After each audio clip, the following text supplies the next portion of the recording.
welcome to Truth or Politics. I'm your host, Darlene Price, and tonight we're going to have a very special show tonight. Before we get started, a couple of things. First, we want to thank MBR TV for having us on all these 2 years. We're into our 10th year right now. We want to thank Steve Hall, our hero, for putting us on. So big round of applause for him. And we want to thank everybody behind the scenes. Michael Mann, who's working the camera behind the camera tonight, too, our other executive producer, and all the people behind the scene who are normally on the show. They're not, because we're still trying to honor the COVID-19 and try to, not get people infected. Also, I want to say, I humbly apologize to the folks. I had to disappear for a week. Well, not disappear. I was out of town for a week, and people got really used to me posting the COVID-19 numbers, and all of a sudden, I wasn't there, and I didn't tell people, hey, I'm gone. So I had 163 private messages and email messages waiting for me when I got back. Hey, where are you at? So I'm alive. Thank you for caring. I've not been kidnapped or anything. And the numbers are back up, and I apologize for not telling people that, hey, we'll be out of the net for about a week. But anyways, to get started tonight, we're going to cover I got a brain fart here on the Florida's federal. Our topics tonight: 2 wrongs don't make a right, George Floyd's fatal arrest. Do statistics support the claim of systematic police racism, bully cops, protesters versus rioters, police and mental health, PTSD, defund the police? Do we defund the police? Is the mainstream media, are they stirring up stuff? Question. Before we get started, I was contacted by someone, and there's a reason I'm going to go through this. Most of the people who watch the show on a regular basis are followers, and we have plenty of them. They all know what I used to do for a living and what I do now. What I used to do for a living, I was a federal agent for many, many years. First in the Army as a criminal investigator. Then after that with Department of Treasury and U.S. Customs, and also on different DEA task forces. And I'm going to go through these pictures for a reason tonight. And this was an idea that somebody else thought of, and I'm going to go through these pictures because unlike probably 99.99% of most people in the world, I've lived on every side of this issue. I've been a cop. I've been a protester. I've been bullied as a media person. I've had the media aggravate me as a cop. So I just want to go through some of these photographs. First, this is how I started off my career in the military. That's where I graduated as the U.S. Army military police officer, a second lieutenant, and then later promoted captain. That's just some training stuff, pictures that we have. This is me as a special agent. That's a tanker car behind me, and that's a case I did. My book, Bordergate, is based on this actual case. This is part of my task force. This is a seizure. That's 600 pounds of marijuana and 34 kilos of uncut cocaine. Uncut cocaine means 34 kilos then becomes, like 500 kilos once it's cut and stepped on. This seizure of all that beer and these motorcycles actually came from that undercover operation we did. That's some of my guys there from another task force. Am I getting in your way? I'm talking? No, I'm trying to stay his way. Okay, and then that is a $72 million methamphetamine stash house seizure. There was something like, I can't read, and then let's see, I forget how many, but anyway, it was like 22 box labs. In other words, all of that represented 22 meth labs at a stash house that we did. This was a money laundering case where I was the undercover on that. This is where I graduated from Glencoe, Georgia, the only female in my class from Glencoe. This picture is pretty fascinating. This is after I became a whistleblower and blew the whistle on some of my corrupt bosses in the United States Customs Service as a special agent. That's a press conference in Washington, D.C. This gentleman right here is the real Frank Serpico, who came out in our defense and gave a speech that day. For some of you older people who ever watched the movie Serpico, that's the real Frank Serpico. He was a whistleblower who they tried to kill him with NYPD. This is an article by Associated Press in Riverside, California. That's a demonstration. That's me in that demonstration. I have been on the side of demonstrators. We were set up demonstrating against our corrupt bosses inside that building. And when we first set up there, our corrupt bosses sent a phone call to Riverside Police Department, okay?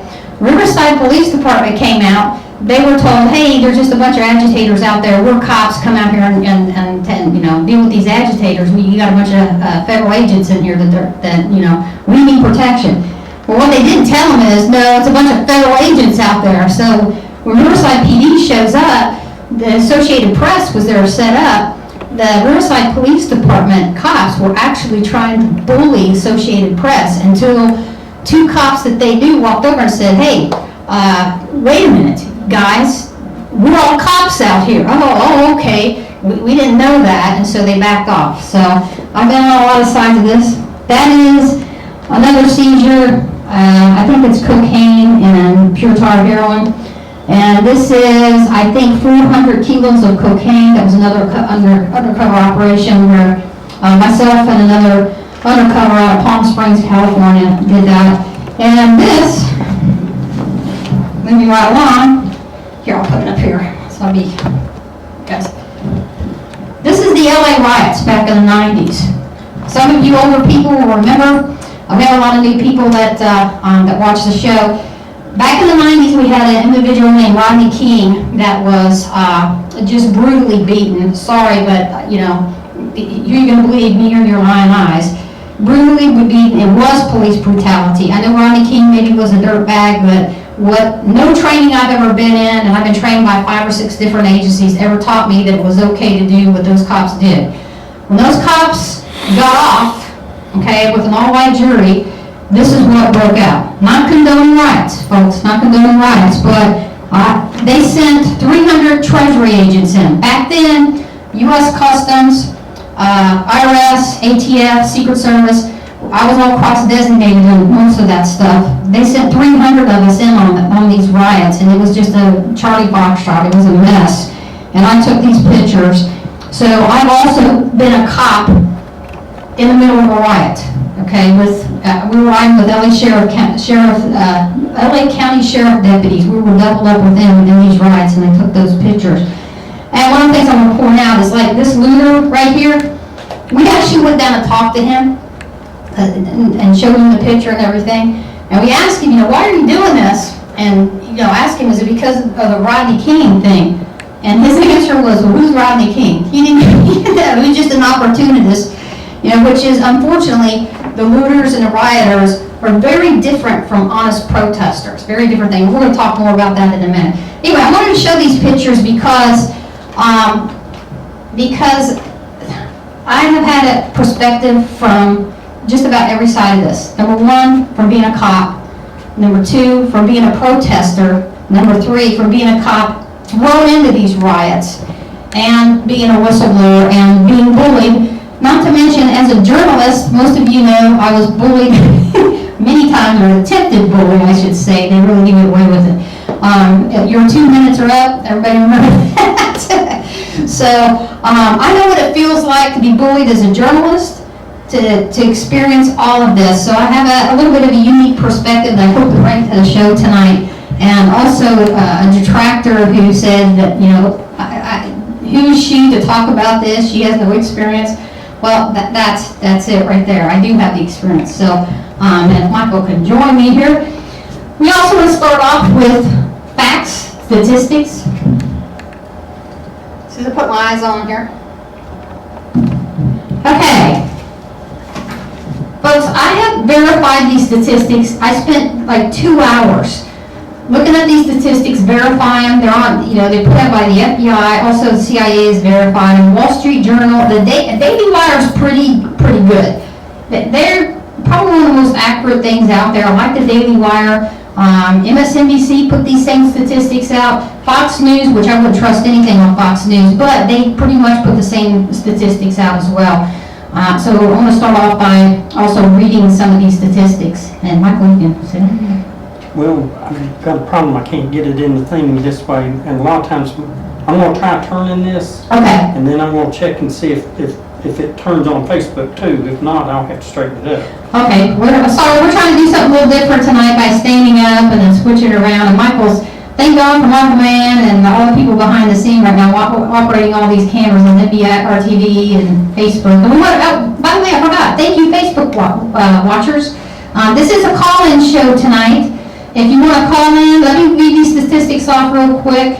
The number is 606-376-5000. 606-376-5000. Let me read these statistics off real quick, and then you guys can start calling in if you want to call in on this. Let's see. George Floyd's untimely fatal arrest was horrifying, video shows, but it's not representative of the 375 million annual contacts that police officers have with civilians. And again, this is who I verified with this. Department of Justice, under President Obama, not under this administration, the National Academy of Science, African-American Harvard economists post these same statistics too. And also Wall Street Journal, Daily Wire, FBI, these statistics are about as validated as you can get. In 2019, police officers fatally shot 1,004 people. We got a call. We'll go ahead and grab it. Truth or politics, what's your comment or question? I've got a comment. You're sideways. Okay, we're sideways. Your picture's sideways. I turned it back up now. Okay, all right, sideways on TV? Sideways on TV. On TV, we're sideways on TV. Yeah, looks like you're laying down on the job. NBR TV has us sideways. No, we're not. No, No, we're not. It's Keep watching it live. Well, I'm watching it live too. It's this. It's this. It's this. He's watching Facebook. But I've got it straightened back up. Okay, are we straight back up now, caller? Okay, thank you, caller. Appreciate it. Okay, police officers shot 1,004 people, most of whom were armed or otherwise dangerous. African Americans were about a quarter of those killed by cops last year, 235, a ratio that has remained stable since 2015. That share of black victims is less than what the black crime rate would predict, since police shootings are the function of how often officers encounter armed and violent suspects. In 2018, the latest year for which such data has been published, African Americans made up 53% of the known homicide offenders in the United States and commit about 60% of the robberies, though they are 13% of the population. These are statistics, folks. I know they sound bad, but these are correct. The police fatally shot 9 unarmed blacks and 19 unarmed whites in 2019, according to the Washington Post database and all these other databases. The Washington Post got their same statistics from where I got them. So that's down from 38 to 32 respectively in 2015. The Post defines unarmed broadly to include such cases as suspect in Newark, New Jersey, who had loaded a handgun in his car during a police chase. In 2018, there were 7,407 black homicide victims. Assuming a comparable number of victims last year, those 9 unarmed black victims of police shootings represent 0.1% of all African Americans killed in 2019. By contrast, a police officer is 18 and a half times more likely to be killed by a black male than an unarmed black male is to be killed by a police officer. Okay, those statistics, like I said, I verified these every which way, but some days best I could. So, folks, in my experience over, 20 years on the prosecution side as a cop, and now almost 20 years, I work now, most people know what I do. I'm what's called a defense case profiler. That's where I get hired by defense attorneys to profile the cases and pick apart and basically search out bad cops, search out where they lied in front of the grand jury, that type of thing. So I've done 20 years for prosecution and we got a phone call. Truth or politics, what's your comment or question? Yes, Darlene, we can't hear you on channel 2. Okay, they can't hear me on channel 2. Thank you, caller. Do you have a comment or question while I got you? No, that's all I wanted to say. Thank you. Okay. Okay. hopefully that's getting solved. Channel 2, sorry, they're working on the hearing problem.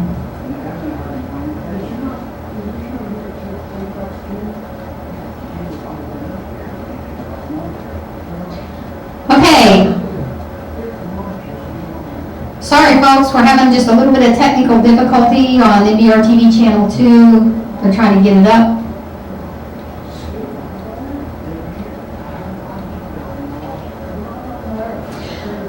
I'm going to move right along here. So, you know, are there cops that are racist? Yes, there are racist cops out there, okay? But is that primarily the problem? Now I have no mic.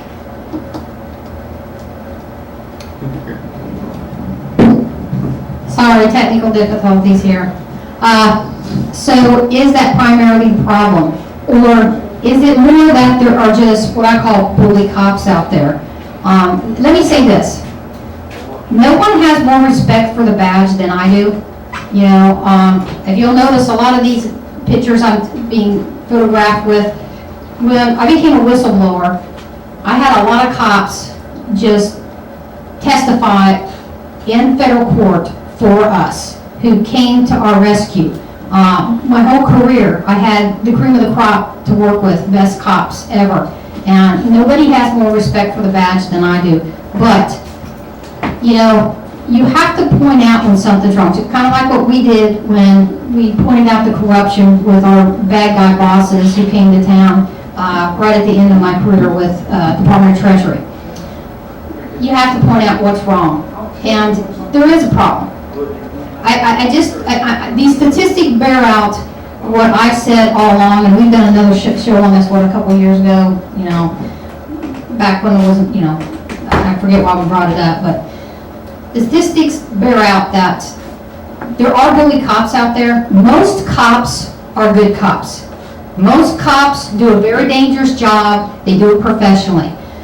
Unfortunately, you know, there are some bully cops out there. And some cops, if I had to put a number on it, and folks, this is not statistics. This is me just, you know, almost 40 years of experience. I would say 70% of all cops are the cream of the crop. They do a very good job. 30% have issues, right? When I say issues, 30% of these cops, they fall into different categories as far as issues.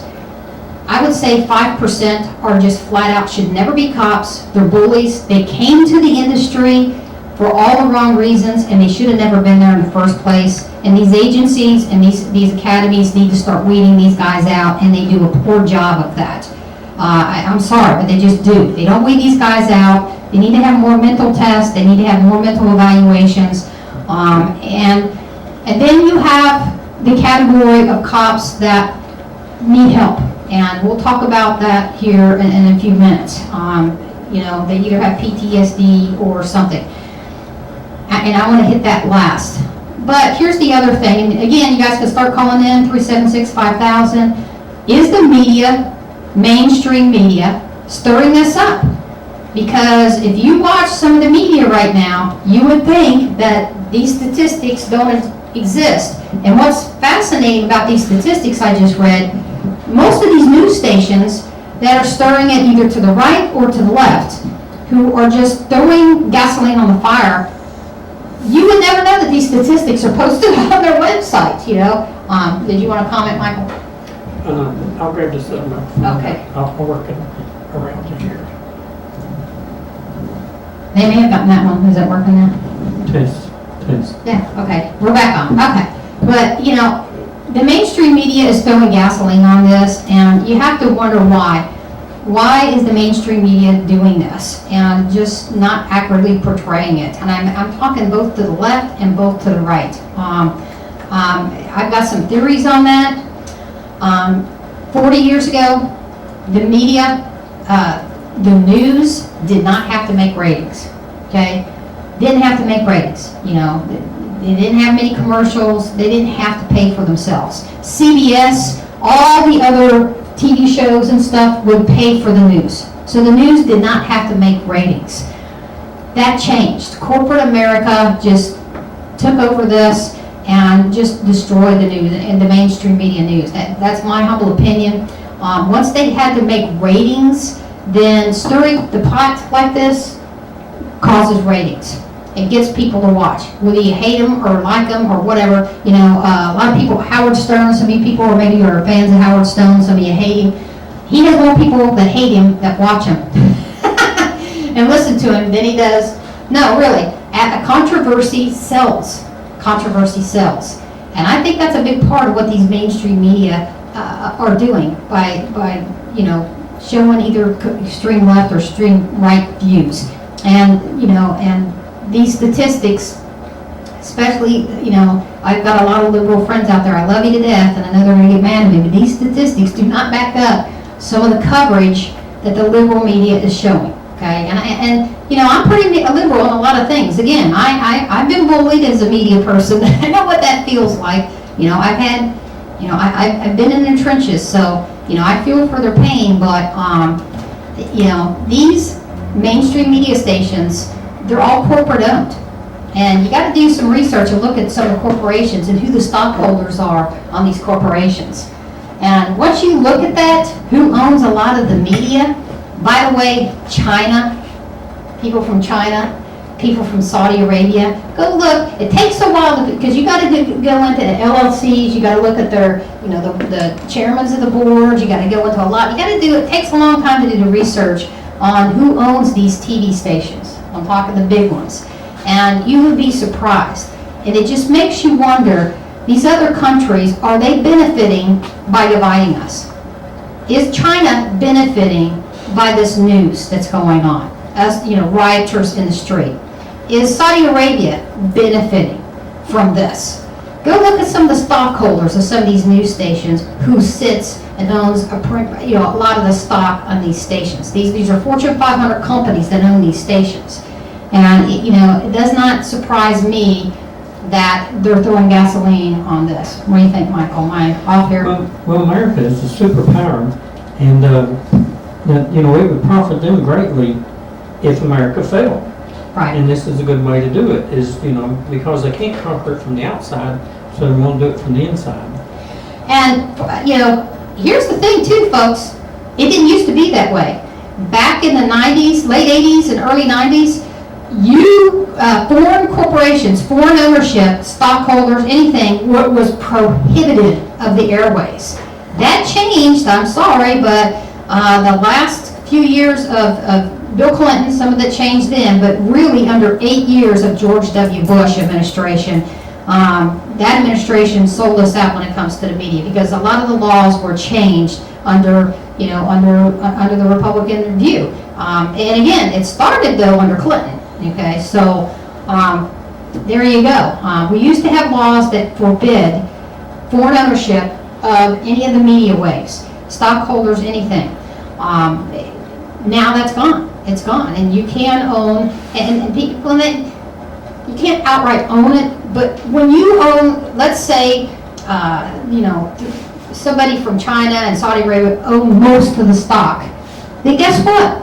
When you're the premier stockholder of a company that owns 2 of the biggest media stations, and you have the controlling stock in those companies, guess who gets to pick who the CEO of the company is, and who the board of directors, who decide what news you're going to talk about. This is why we appreciate Steve Hall so much, and Facebook, is because no one's telling us what to do either way. We don't have, foreign ownership. We don't have somebody basically engaging and telling us what we can and cannot cover on here. So we can tell it to you straight. Again, 606-376-5000.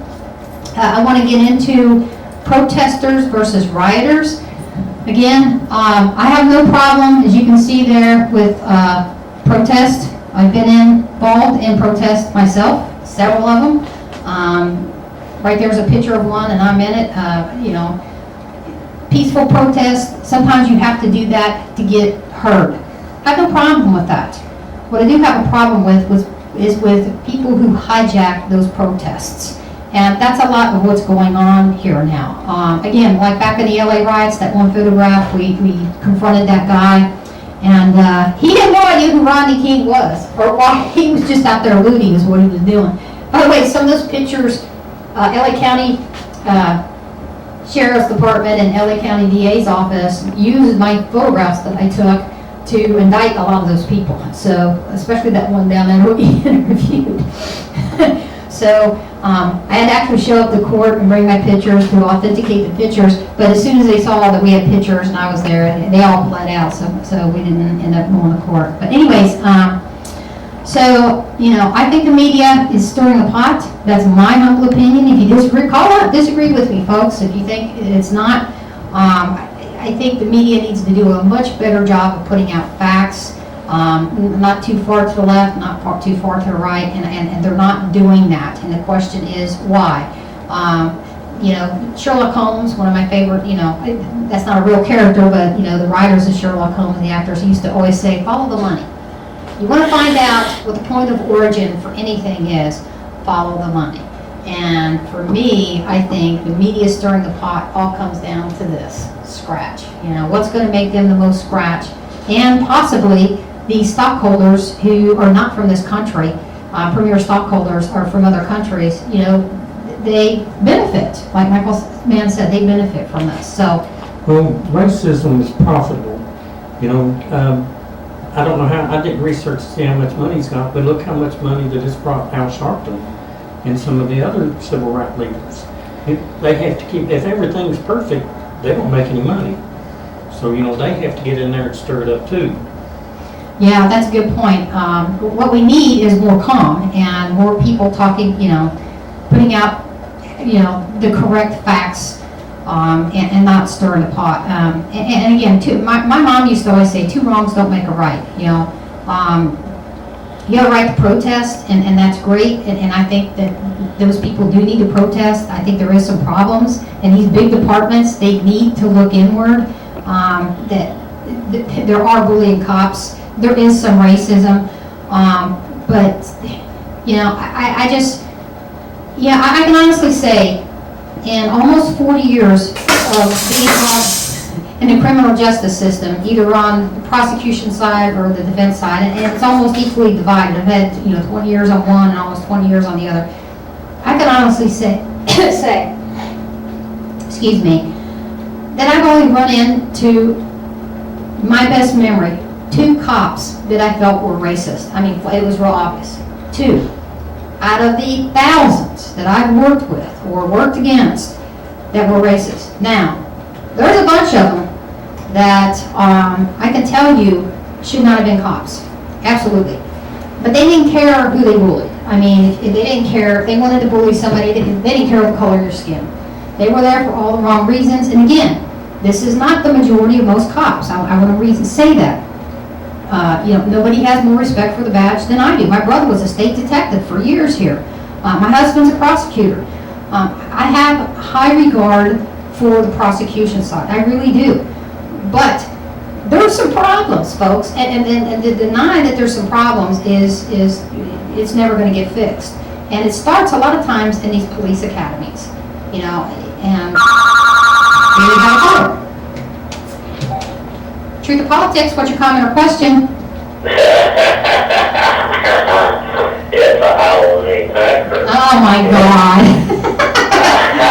All right, Halloween hacker.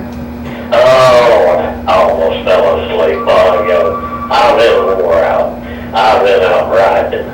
Oh my God, the Halloween hacker's been out rioting? Right. I don't mean protesting. Protesting. You better not be rioting.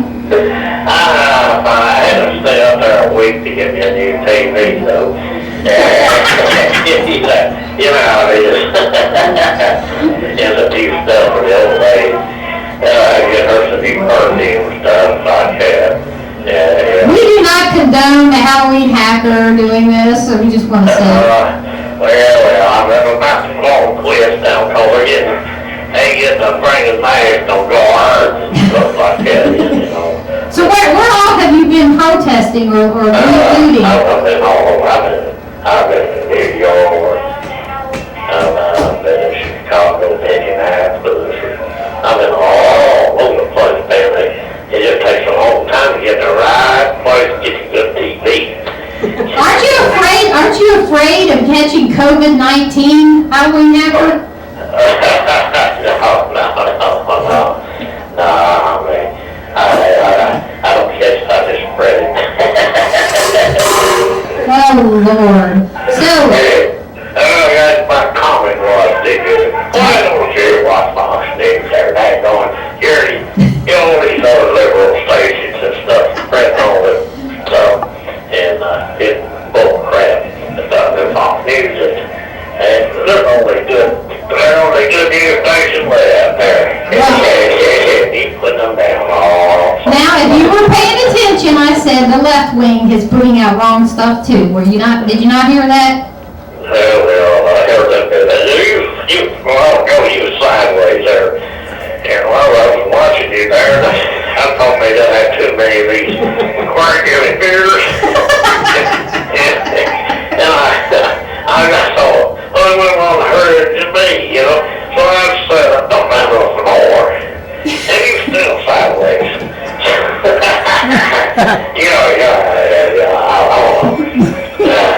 You must be your cameraman there. I'm like, maybe you had to do recording again here. Alright. I knew that county fall apart whenever it went wet, and it just goes to show you. Well, wait a minute. I thought you were for the wet vote. Oh, I was. I am definitely it. But I just go, what if I say you go hit your nuts, you know, and here you are on your side. Well, I don't have any other questions. Alright, well, we'll let you go, Halloween hacker. Thanks for calling.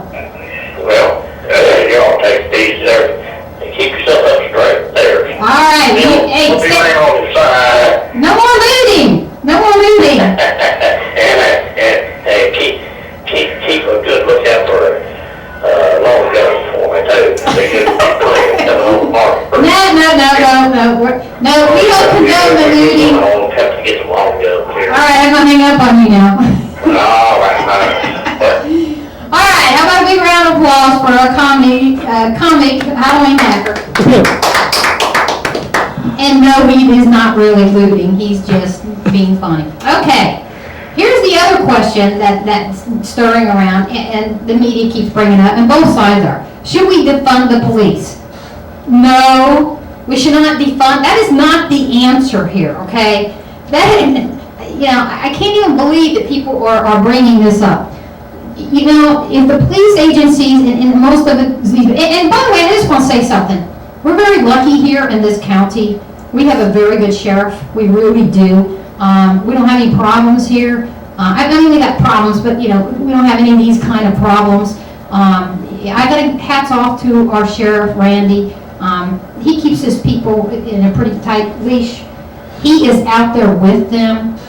Every time we've had any event or anything, he either shows up himself or he has a cop there. They're doing a really, really good job. So, hats off to Randy. We're very lucky here that our sheriff is doing a very good job, and he's underfunded. He needs money. Okay, a lot of these departments needs money. Go ahead. And he's got a real good personality. Yeah. He's real personable with people. Yeah, he's the type of cop that if we did have a protest here, he would walk right up to him and just start talking and diffuse any situation. He knows how to diffuse situations. So we're not very, and he's got some deputies that are pretty good too. So we're pretty lucky here. He's the Andy Griffith, I guess, of kind of the Andy Griffith style, a little bit. But which is good. That's a good thing because it doesn't say to bully on the side of their cars.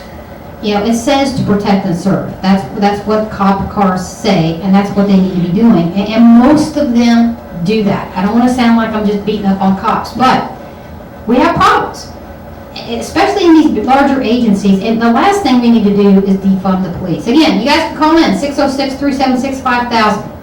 We do not need to defund the police. Well, what they're wanting to do is remove the police's ability to arrest people. They want to be able to do whatever they want to do with no accountability. And that's just not going to happen, or shouldn't happen. Well, the criminals want that. Regular citizens do not want that. What regular citizens, all the ones I've talked to, please, if you want to argue with me, call up. Maybe I'm wrong, but They want the police to be well-funded and well-trained. Truth or politics, what's your comment or question? Well, the comment about the protesters, Go ahead. everybody's got a right to protest and speak to, it needs to be that way. But these protesters need to stop these looters and these troublemakers. But when they organize protests, they need to stop these troublemakers from coming in there and doing what they're doing in these cities. I agree. And some of them are. I don't know if you guys watched this. Of course, Fox News didn't show this, Harvey. But what I saw on, I forget which news station it was, but you did have some of the protesters were grabbing these guys and turning them over to the cops. So we do have some people doing it. Yeah, they probably started doing that, but just a joke. That's not hard. I know, but Harvey's listening, so They shouldn't. When they plan these protests and stuff, they need to have a plan to keep these troublemakers from coming in there. I agree. I don't know how we be able to do that, but they need to know something. Because we can't have people burning our buildings down and destroying people's jobs that they work for their whole lives. Absolutely, agree. Anything else? That's all. Okay, thank you, caller. Well, the looters are working off of, they can't catch us all, Right. so they're going in there in mass, and so the odds of them actually getting caught is very slim. Right. And so they're taking full advantage of it. Right, and shame on those people, man, the looters, because they're just, when people are trying to peacefully protest and exercise, their First Amendment rights. Our Constitution was founded on this, and you have these, criminals, because that's what they are. Let's call them what they are. They're criminals coming in and hijacking it. I mean, that's what's happening here. Hopefully, as things move on, we can have more and more peaceful protests. We've had several of them in Kentucky. There's one organizing right now where I think he said in Huntsville, is that Steve at Huntsville? And, so there's been plenty of projects in there, and we got a caller. Truth or politics, what's your comment or question?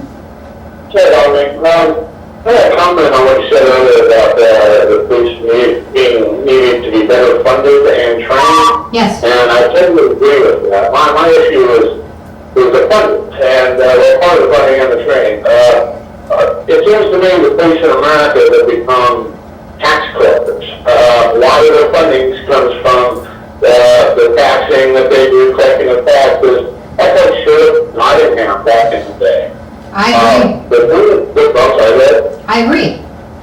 And the funding needs to come from another source. It really shouldn't depend on how many fines they hand out or how many taxes they collect.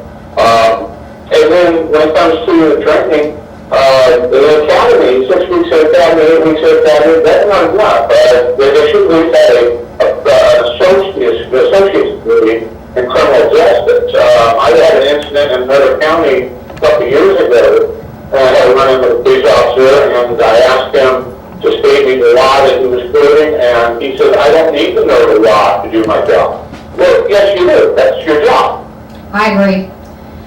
Yeah, I agree with you, caller. Anything else? Yeah, no, that's it. All right, thank you, caller. Yeah, that's a really good point, and I couldn't agree with you more. And there's a lot of attitude that is taught in these academies. It needs to be more protect and serve, and a lot less of, you almost feel like, because I've been through a lot of these academies. I've been through the military academy, CID training, MP academy. I went through Quantico, I went through Glencoe. Yeah, I've been to every kind of code you get, DEA, you name it. We need more protect and serve in the academies and a lot less of the bullying attitude. Truth or politics, what's your comment or question? Hey, Good evening. A lot of folks are like, well, they're upset because of the protesting and the rioting and the looting. Well, you have to remember this is a race of people that have been in a systematic racism for over 400 years. And, at one point, when does it stop? George Floyd was just one of the many unarmed black men in this country that has been shot. And there is a point that comes to with people, and I think this is a revolution. And I don't agree with people burning down buildings or stealing TVs, but you know what? A lot of the protesters are getting the blame for that. And you know what? Has anyone thought maybe, just maybe, this might be a white supremacy group, or maybe this could be the police? Not every, I've heard people in this county, I thought, man, we're really progressing, we're getting somewhere. But you know what? We're not. We're not getting anywhere. Because we have a great sheriff. I love our sheriff. He's a great guy. But when you can hire someone who was fired from KSP for hitting and abusing someone in handcuffs, you tell me what's right about that. Okay, anything else, caller?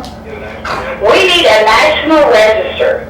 We need somebody to figure out what these cops have done in the past, if they've been fired, if they've had anything on their record. Look at the guy that killed George Floyd. Look at how many times he was brought up on charges of abuse and mishandling. We need something that's going to tell us, yes, we need the police for police. Hell yeah. I agree, we need to police the police, and the police need to police the police, more than anything, and that's not happening. Anything else, caller? Okay, part of what you said, I don't want to get into all of it, but, there is a problem with policing the police departments, not policing the police, and part of it I lived. Part of the reason you can't dime out your fellow cops is because there's no whistleblower protection. I'm telling you, what we went through, we became whistleblowers on absolute corruption. And, that case, that picture over there with that tanker car, we were blowing the whistle on major corruption.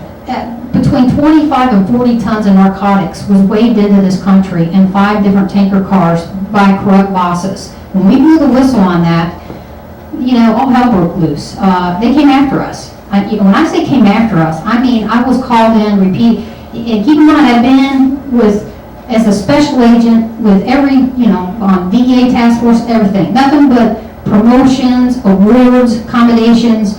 Soon as me and my task force blew the whistle on this, and by the way, we had a prosecutor blowing the whistle with us. They came after us. That is common in police departments. That thin blue line is not thin. It's wrought iron. And we need to start protecting cops who say, no, I'm not going to let you do that. Cops are afraid to dime out other cops. They are absolutely afraid. That's a big part of the problem. And I'm telling you, that starts in these academies. The attitude that's taught there. I know, I've been there. I've seen the kind of attitude and the jokes that are made and stuff. And it's not good. So we need some changes in these police departments. What happened to this guy? That guy, he's got everything coming to him he deserves. They got to put the knee on this guy's neck. He had 17 prior complaints, all abuse, But what I want to say is this, whether he was racist or just a bully cop, again, most cops are not like this. They're not. But there is, I'd say about 30%, and I know that sounds like a lot, and I'm probably being conservative, that have issues, okay? Some of them need help, and I'm going to talk a little bit, if you guys can hold the calls, I'm going to talk about that a little bit, because I want to tell you a little story, and I'm going to shock some people, and most of my family members are going to be shocked when I talk about this. I was one of the cops, see all those pictures right there? In those photographs, you look at those photographs, and what you think you see is, a special agent, a cop, a former CID agent, military, a little bit of a badass, if I can say that on there, can I say that on there? Whatever, who, professional, had my stuff together, but what you don't see in those photographs is I had the potential to be a bad cop, and let me tell you why. Childhood trauma, and this 30% of the cops that I'm talking about that need help, I was one of that 30%. You know, when I was about 9 years old, and literally in a nice neighborhood, you know, this was a nice suburban neighborhood. Sitting on my bicycle at 9 years old, I watched my neighbor come out and shoot the other neighbor right in front of me. Okay, that childhood trauma was never addressed. That adrenaline rush was never addressed.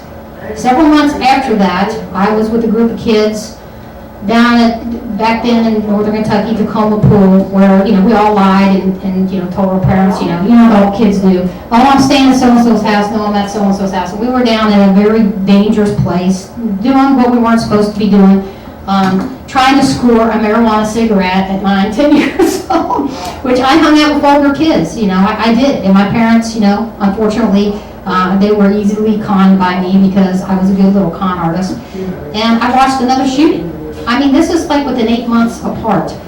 What that does is, what you don't see in that picture over there, it creates what's called a crisis personality disorder, or the common phrase for it is an adrenaline junkie. At a very young age, I became addicted to adrenaline. Okay, when you are in a fight or flight situation, when you see trauma, your body pumps adrenaline into your body. After those two incidences, I was hooked. Okay, then I got involved in, you know, ROTC in college. I became a security guard at Rupp Arena. Had my fix 3 or 4 nights a week. You know, we would go up, you work these events. There was a fight at every event. You were, you know, the nightsticks were coming out. You were breaking up fights. You were throwing people in jail. You were doing all kinds of stuff. You know, I had the potential to go really, really wrong. Then at a very young age, I became a special agent with CID, Criminal Investigation Division in the military, and too young. At very too young, I should not have been pulling dead bodies, babies' bodies out of a bathtub and doing water samples to see what was in that water. I should not have been measuring, at 22 and 23 years old, I should not have been measuring the distance between a vehicle and a decapitated head. When you live that kind of trauma over and over and over again, what happens with that trauma is you become an adrenaline junkie, and that's what I was. And so you search that out. It's very subconsciously, and you know, now that I'm older, I can look back. I've had training, I've had education into this. I've taken, abnormal psychology, that type of thing. But when I was living it, had I not had professional, older cops, real professionals, experience, not rein me in, because I had every opportunity to, you know, if there was danger to be had, I was there. Jumping out of planes, you name it, I was trying to do it. I mean, if there was a dangerous situation, I was working it. If there was trauma, I was working it. All of those years that I lived this, I don't ever remember, not once, anybody coming off the job, coming off a situation. I did some of the most dangerous undercover that you can possibly do. Those seizures over there, you know, you can't take pictures of undercover operations. When you're sitting in jacuzzis, you know, undercover with Colombian cartel members that can cut your throat in a minute. When you're living a double life, which I did for several years, I lived a double life. I had my undercover life out in Palm Springs, that, you know, and then you go home to a child and a husband. When you live double lives like that, and many cops out there, I know there's a lot of cops and retired military that are listening to me, and I know you know what I'm talking about. You have a combination of PTSD, and you have a combination of crisis personality disorder, aka adrenaline junkie. Too many cops that I worked with were just like me. I got lucky. I had older cops, experienced cops rein me in, keep me out of trouble. And believe me, you know, but still, there was trouble there. I mean, most cops like me at that point, you know, one failed relationship after another, I found myself, and I don't know how many love triangles I'd have, the good guy who was normal, want to have a relationship with me, and then I would have the cop that was like me, the other adrenaline junkie, the one in trouble all the time, and of course, guess which one I picked to go with? Because you're drawn to that. But I got lucky. I had trained professionals. Big Bob and the TV was our we had good guy supervisors right up until I left Department of Treasury. And, Renato Giannitti and Ruben Sandoval, these guys were all older than me. They took me under their wing. They kept me reined in, and they kept me from getting killed because, the adrenaline junkie that I was, it's a miracle I'm sitting here today. And I mean that. I owe a lot of people a lot that I'm still alive today. But here's the thing. Not once in all those years when I would, work a murder case, work a, undercover case, not once did anybody tell me, "Are you all right?" and mean it. Not once did I get taken off a job after a traumatic situation. Not once, the only time I ever got called in and read my rights, and it was when I became a whistleblower. Then all of a sudden they were interested in my mental health after 20 years of law enforcement or more. That's the only time. That's the problem, folks. And, I got lucky. But there's a lot of cops out there that have issues. They see things at an early age they should never see. They're not getting the help. They suffer from post-traumatic stress disorder, and they're not getting the mental health they need. I didn't get it. I kind of discovered this on my own, through my own research. Not everybody has the value, is able to have introspect. I also, after I left Treasury for 3 years, I worked at a hospital as a surgical technologist. So from one adrenaline junkie thing to another, when you're working these emergency rooms and, you're seeing people run over by forklifts and everything else, and these are emergency situations. I also know there's a lot of doctors and nurses that work long range, or I should say first responders. So a lot of first responders out there, you have PTSD and you don't know it. I had no idea I had PTSD. I had no idea I was an adrenaline junkie till a couple of years ago. I engaged in a conversation with somebody about my son, because my son is ex-Navy. He was a Marine, a U.S. Navy corpsman, but he was assigned to a Marine combat unit. And, too many times he was on death's door in a hospital, and I found myself driving, 34 hours one night and left Kentucky, and 34 hours later I was at 29 Palms Medical Center, hoping that he would live through it. And he suffers from PTSD. And the thing that they want to do with cops, with military, is they want to give you drugs. Thank God the VA immediately wanted to give him all kinds of drugs. He chose exercise. I think that's what saved me too. Is I was a runner, I still am, I still exercise, probably too much. And exercise helps you. That replaces those endorphins, that replaces that adrenaline. So you're not out trying to get yourself into dangerous situations. But I'm saying that, a lot of my family members are like, I'm sure their jaw is dropping right now because they have no idea that I lived through this. But I'm saying this because I'm hoping that by me telling you what I was, what I still am. I mean, there's no doubt in my mind, I'm still an adrenaline junkie. If I didn't have a sane husband who rings me all the time, Michael Mann knows, who knows what I would be getting into. But I had a lot of help along the way. But I didn't have a lot of mental health. Never had counseling, nothing. And I had people, shot, in situations. I had, early on in life, I lost, somebody I just was crazy in love with, got killed in a motorcycle accident. No time did I ever have any counseling through any of that. This is a problem, folks. And this industry, first responders, police departments, it draws people who are already adrenaline junkies. You're drawn to this. So if you don't identify these people ahead of time and get them help, it can be a problem. Like I said, I'm lucky I'm alive. I had people working with me who saw that, man, they never said it, but I look back on it and they knew the problems. They would take me aside or whatever. When you're getting too deep undercover and, the lines start getting blurred, they would rein you in. But we never had any real help. Another reason these cops aren't getting the help, the ones that need help aren't getting it, is too many of these departments, the minute you mention, yeah, I'm depressed, yeah, I think I might have PTSD, they take these guys' badges and guns away and say, write a desk. You're humiliated, embarrassed, you're not really given help. Some departments are better than others, but they fear that. That's not good either. That's not the solve either. So there's this is a gray area, this police brutality. There are some bad cops out there that should never be cops in the first place. They need to be weeded out and they need to go. And these departments need to get better at doing that, okay?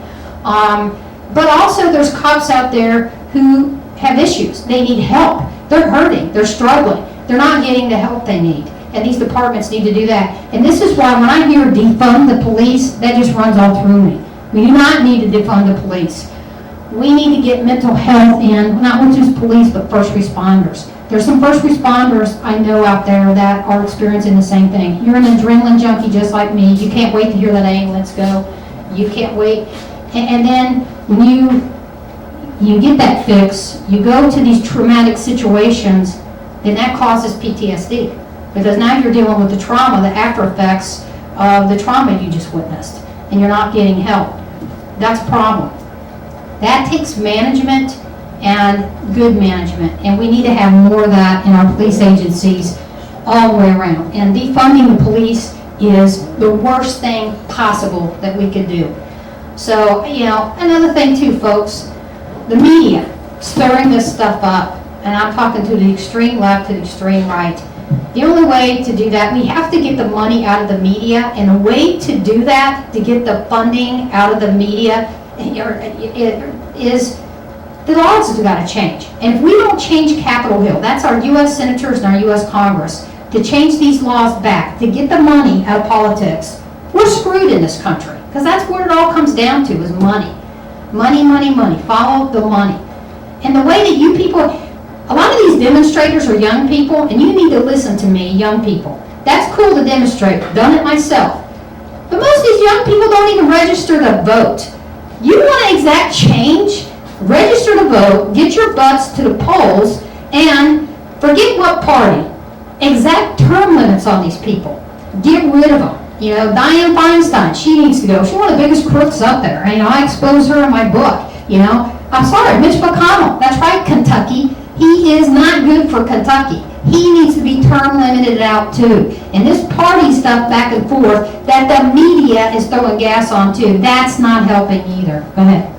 Well, one of the phrases, and the caller brought it up, that I see being used out of context by the media mostly, is unarmed black man. Yeah. That does not mean that they are not doing something dangerous. Now, in this Floyd case, I watched the videos and stuff, and I didn't see anything that would warrant the treatment that he received. Right. And now, in a lot of these other cases where they was shot, they was attacking the police and trying to grab for the gun. But they say unarmed black man like he's completely innocent, and I don't agree with that. Well, and the statistics don't bear that out, too. I'm agreeing with you. The statistics don't bear out.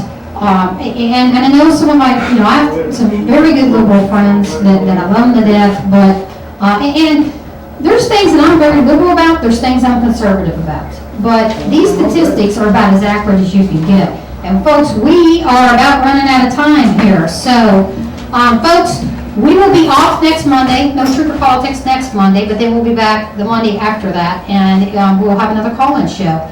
We want to thank MBR TV, our hero, Steve Hall. We're so glad you're better. And also, I want to take a minute, folks, to a little moment of silence. We lost a member of our MBR TV family last week, or 2 weeks ago. Tiger Waters was a cameraman for MBR TV, and, we just miss him dearly. Tiger Waters never had a bad word to say about anybody. He always showed up with a smile, you know, did not have a mean bone in his body, and we miss you, Tiger Waters, and rest in peace, my friend. And we'll see you next time on Truth or Politics. Thank you.